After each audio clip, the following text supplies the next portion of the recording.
Атым Айжан, жасым 17-де. Қазіргі таңда оқудамын, студентпін. Әке-шешемнен 2018 жылы айырылып қалдық. Содан бері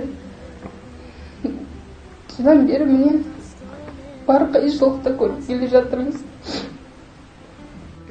Қызым деп мәндеріне сипайды. Әкем де жоқ. Мына жерде бәрі тұрып қалған сияқты. Жетімнің көзі жас екен, одан да дамы шеккен,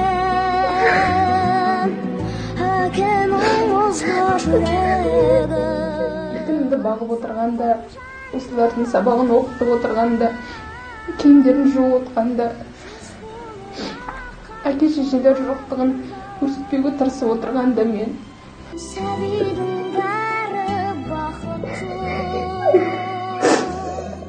болуы үшін жаралған. күнде жылайтын болып, сендерді қайыққа тастаймын. Сендермен не болады енді деп. Сол кезде шынымен ешкім көмектесе алған жоқ бізге. Өте қатты болып кетті, қиын. Нағашы апам келіп, больницаға апардық.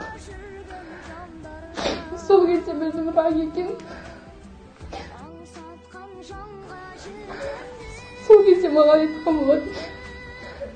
Мен ешқандай да емдей алмаймын. Інілеріне қарап қояма деп. Сол кезде мен соңында сөйлестім. Қайтып бір келер ме кімді? Соншалықты өмірім қиын болды. Қазірдің өзінде ұялып отқан жоқпын сіздерден көмек сұрауға.